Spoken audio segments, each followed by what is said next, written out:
ಬಳ್ಳಾರಿ ಕಾರಾಗೃಹದಲ್ಲಿರುವ ನಟ ದರ್ಶನ್ ಸಾಕಷ್ಟು ನೊಂದು ಹೋಗಿರೋ ಹಾಗೆ ಕಾಣಿಸ್ತಾ ಇದೆ. ಮೂರನೇ ದಿನ ಪತಿಯನ್ನ ಪತ್ನಿ ವಿಜಯಲಕ್ಷ್ಮಿ ಇವತ್ತು ಭೇಟಿ ಮಾಡಿದ್ದಾರೆ. ಅವರಿಗೆ ಧೈರ್ಯವನ್ನ ತುಂಬಿದ್ದಾರೆ. ಚಾಮುಂಡೇಶ್ವರಿಯ ಕುಂಕುಮ ಅಕ್ಷತೆಯನ್ನು ಸಹ ತಂದು ಕೊಟ್ಟಿದ್ದಾರೆ.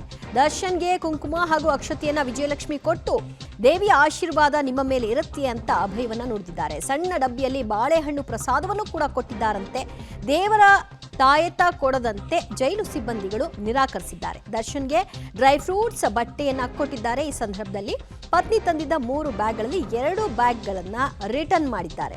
ಈ ಬಾರಿ ಬಹಳಷ್ಟು ಕಟ್ಟುನಿಟ್ಟಿನ ನಿಯಮಗಳನ್ನ ಬಳ್ಳಾರಿ ಜೈಲಿನಲ್ಲಿ ತೆಗೆದುಕೊಳ್ತಿದ್ದಾರೆ ಅನ್ನೋದು ಆರಂಭಿಕ ಹಂತಗಳಲ್ಲಿ ಕಾಣಿಸ್ತಾ ಇದೆ. ಯಾಕಂದ್ರೆ ಪರಪ್ಪನ ಅಗ್ರಹಾರ ಜೈಲಿಗೆ ದರ್ಶನ್ ಅವರ ಪತ್ನಿ ಏನೇ ಬ್ಯಾಗ್ಗಳನ್ನ ತೆಗೆದುಕೊಂಡು ಹೋಗಿದ್ರು ಕೂಡ ಅದೆಲ್ಲವೂ ಕೂಡ ಅವ್ರಿಗೆ ತಲುಪ್ತಾ ಇತ್ತು.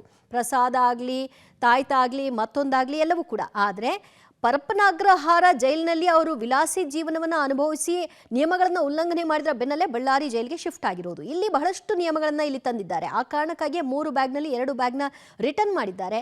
ಕೇವಲ ಬಟ್ಟೆಗಳು, ಡ್ರೈ ಫ್ರೂಟ್ ಕೊಡಲಿಕ್ಕೆ ಅಷ್ಟೇ ಅವಕಾಶವನ್ನು ಮಾಡಿಕೊಟ್ಟಿದ್ದಾರೆ. ದೇವರ ಪ್ರಸಾದವನ್ನು ಕೊಡಲಿಕ್ಕೆ ಅವಕಾಶ ಮಾಡಿಕೊಟ್ಟಿದ್ದಾರೆ. ಆದರೆ ತಾಯ್ತವನ್ನು ತೆಗೆದುಕೊಳ್ಳಿಕ್ಕೆ ಒಪ್ಪಿಲ್ಲ ಸಿಬ್ಬಂದಿಗಳು. ಸೊ ಆ ಕಾರಣಕ್ಕೆ ತಾಯ್ತವನ್ನು ರಿಟರ್ನ್ ತೆಗೆದುಕೊಂಡು ಹೋಗಿದ್ದಾರೆ. ಚಾಮುಂಡೇಶ್ವರಿಯ ಪೂಜೆಯನ್ನು ಮಾಡಿಸಿದ್ದಾರೆ. ಚಾಮುಂಡೇಶ್ವರಿ ಕೃಪೆ ದರ್ಶನ್ ಮೇಲೆ ಇರಲಿ ಅನ್ನೋದು ಅವರ ಪತ್ನಿಯ ಬಯಕೆ. ಮತ್ತಷ್ಟು ಮಾಹಿತಿ ಪಡೆಯೋಣ ನಮ್ಮ ಪ್ರತಿನಿಧಿ ಅಮರೇಶ್ರಿಂದ. ಅಮರೇಶ್, ಬಳ್ಳಾರಿ ಜೈಲಿನ ಸಿಬ್ಬಂದಿಗಳು ಬಹಳ ಕಟ್ಟುನಿಟ್ಟಿನ ಕ್ರಮವನ್ನು ತೆಗೆದುಕೊಳ್ತಿದ್ದ ಹಾಗೆ ಕಾಣಿಸ್ತಾ ಇದೆ. ಯಾಕಂದ್ರೆ ಪರಪ್ಪನ ಅಗ್ರಹಾರ ಜೈಲಿಗೆ ಹೋದಂತಹ ವಿಜಯಲಕ್ಷ್ಮಿ ರಿಟರ್ನ್ ತೆಗೆದುಕೊಂಡು ಬರ್ತಾ ಇದ್ದಿದ್ದನ್ನು ನಾವೇನು ನೋಡ್ತಿರಲಿಲ್ಲ. ಬಟ್ ಇಲ್ಲಿ ಅವರು ತಂದದ್ದನ್ನ ವಾಪಸ್ ತೆಗೆದುಕೊಂಡು ಹೋಗಿದ್ದಾರೆ. ಏನೆಲ್ಲ ಶಿಸ್ತು ನಿಯಮಗಳನ್ನ ತೆಗೆದುಕೊಂಡಿದ್ದಾರೆ, ಏನೆಲ್ಲ ರಿಟರ್ನ್ ಕಳಿಸಿದ್ದಾರೆ? ದಿವ್ಯಜ್ಯೋತಿ, ಮೊನ್ನೆ ದರ್ಶನ್ ಅವರು ಬಳ್ಳಾರಿ ಸೆಂಟ್ರಲ್ ಜೈಲ್ಗೆ ಶಿಫ್ಟ್ ಆದಾಗ್ಲಿಂದಲೂ ಸಹಿತ ಬಳ್ಳಾರಿ ಸೆಂಟ್ರಲ್ ಜೈಲಲ್ಲಿ ಸಾಮಾನ್ಯ ಕೈದಿಗಳಿಗೆ ಯಾವ ರೀತಿಯ ಟ್ರೀಟ್ ಇರುತ್ತೋ ಅದೇ ರೀತಿಯ ಟ್ರೀಟನ್ನು ಸಹಿತ ಇದೀಗ ದರ್ಶನ್ ಅವ್ರಿಗೂ ಕೂಡ ಕೊಡಲಾಗ್ತದೆ. ಅದೇ ರೀತಿಯಲ್ಲಿ ದರ್ಶನ್ ಅವ್ರನ್ನು ಕೂಡ ನೋಡ್ಕೊಳ್ಳಾಗ್ತಾ ಇದೆ. ಇದ್ರ ಭಾಗವಾಗಿ ದರ್ಶನ್ ಅವರು ಇವತ್ತು ಬಳ್ಳಾರಿ ಸೆಂಟ್ರಲ್ ಜೈಲ್ಗೆ ಶಿಫ್ಟ್ ಆಗಿ 3 ದಿನ ಆಯಿತು. 3 ದಿನವಾಗಿರ್ತಕ್ಕಂಥ ಇವತ್ತು ದರ್ಶನ್ ಅವರ ಧರ್ಮಪತಿ ವಿಜಯಲಕ್ಷ್ಮಿ ಅವರು ಸಹಿತ ದರ್ಶನ್ ಅವ್ರನ್ನ ಭೇಟಿ ಮಾಡಲಿಕ್ಕೆ ಜೈಲಿಗೆ ಬಂದಿದ್ರು. ಅದ್ರ ಜೊತೆಗೆ ಅವರ ವಕೀಲರು ಸಹಿತ ಬಂದಿದ್ರು. 4:30 ಸುಮಾರಿಗೆ ಜೈಲಿಗೆ ಬಂದಂಥ ಸಂದರ್ಭದಲ್ಲಿ ಒಂದು ಕೊಠಡಿ ಇರುತ್ತೆ. ಅಂದರೆ ಸಂದರ್ಶನದ ಕೋಣೆ ಏನಿರುತ್ತೆ, ಆ ಒಂದು ಸಂದರ್ಶನದ ಕೋಣೆಯಲ್ಲಿ ದರ್ಶನ್ ಮತ್ತು ವಿಜಯಲಕ್ಷ್ಮಿ ಅವರು ಮುಖಾಮುಖಿ ಆಗ್ತಾರೆ. ಆರಂಭದಲ್ಲಿ ದರ್ಶನ್ ಅವರು ಪತ್ನಿಯನ್ನು ನೋಡಿದ ಕೂಡಲೇ ಭಾವುಕರಾಗ್ತಾರೆ. ಆ ಸಂದರ್ಭದಲ್ಲಿ ವಿಜಯಲಕ್ಷ್ಮಿ ಅವರು ದರ್ಶನ್ ಅವ್ರನ್ನ ಸಂತೈಸ್ತಾರೆ. ನೀವು ಆತಂಕಗೊಳ್ಬೇಡಿ, ಭಯಗೊಳ್ಬೇಡಿ, ನಿಮ್ಮ ಜೊತೆಗೆ ನಾವಿದ್ದೇವೆ, ಧೈರ್ಯವಾಗಿರಿ ಅನ್ನುವಂಥ ಮಾತನ್ನ. ಅದ್ರ ಜೊತೆಗೆ ದರ್ಶನ್ ಅವರು ಬಂದ ಕೂಡಲೇ ಅವರಿಗೆ ಮೈಸೂರಿನ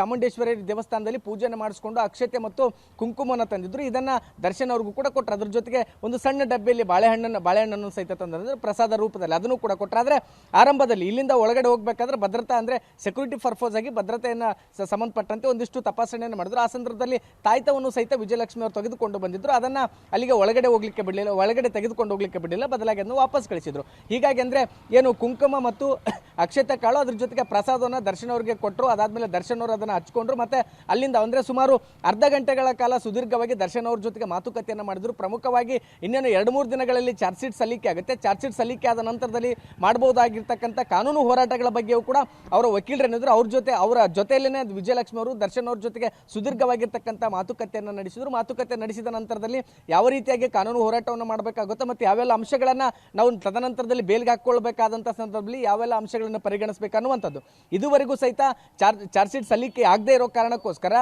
ದರ್ಶನ್ ಅವರು ಬೇಲ್ಗಾಗಿ ಅರ್ಜಿ ಹಾಕಿಲ್ಲ. ಬದಲಾಗಿ ಚಾರ್ಜ್ ಶೀಟ್ ಸಲ್ಲಿಕೆ ಆದ್ಮೇಲೆ ಅದನ್ನ ಬೇಲ್ಗೆ ಅಪ್ಲಿಕೇಶನ್ ಹಾಕೋಣ. ಅವಾಗ ಆರಂಭಿಕ ಹಿನ್ನಡೆ ನಮ್ಗೆ ಆಗೋದಿಲ್ಲ. ತದನಂತರ ಒಂದು ವೇಳೆ ಆ ರೀತಿ ಏನಾದ್ರೂ ಆದ್ರೆ ಮತ್ತೆ ಕಂಟಿನ್ಯೂ ಚಾರ್ಜ್ ಶೀಟ್ ಸಲ್ಲಿಕೆ ಆಗಿರುತ್ತೆ. ಅದರಲ್ಲಿರ್ತಕ್ಕಂಥ ಅಂಶಗಳನ್ನ ಪರಿಗಣಿಸಿದ್ರೆ ನಮಗೆ ಪಾಸಿಟಿವ್ ಆಗುತ್ತೆ ಅನ್ನುವಂಥ ನಿಟ್ಟಿನಲ್ಲಿ ಕೂಡ ಸಾಕಷ್ಟು ಸುದೀರ್ಘ ಮಾತುಕತೆ ಕೂಡ ನಡೆದಿದೆ. ಹೀಗಾಗಿ ದರ್ಶನ್ ಅವರು ಈ ರೀತಿಯ ಚರ್ಚೆ ನಡೆಸಿ ವಾಪಸ್ ಹೋಗ್ತಕ್ಕಂಥ ಸಂದರ್ಭದಲ್ಲಿ ಅವರ ಪತ್ನಿ ವಿಜಯಲಕ್ಷ್ಮಿ ಕೂಡ ಭಾವುಕರಾಗ್ತಾರೆ. ಈ ಸಂದರ್ಭದಲ್ಲಿ ವಿಜಯಲಕ್ಷ್ಮಿ ಅವರನ್ನ ಸ್ವತಃ ದರ್ಶನ್ ಅವರೇ ಸಂತೈಸ್ತಾರೆ. ಅದಾದ್ಮೇಲೆ ಆರಂಭದಲ್ಲಿ 3 ಬ್ಯಾಗ್ಗಳನ್ನು ತೆಗೆದುಕೊಂಡು ಹೋಗಿದ್ರೆ ಅದರಲ್ಲಿ ಡ್ರೈ ಫ್ರೂಟ್ಸ್ ಮತ್ತು ಬಿಸ್ಕೆಟ್ಸ್ ಎಲ್ಲ. ಓಕೆ ಅಮರೇಶ್, ಥ್ಯಾಂಕ್ ಯು ನಿಮ್ಮೆಲ್ಲ ಮಾಹಿತಿಗೆ.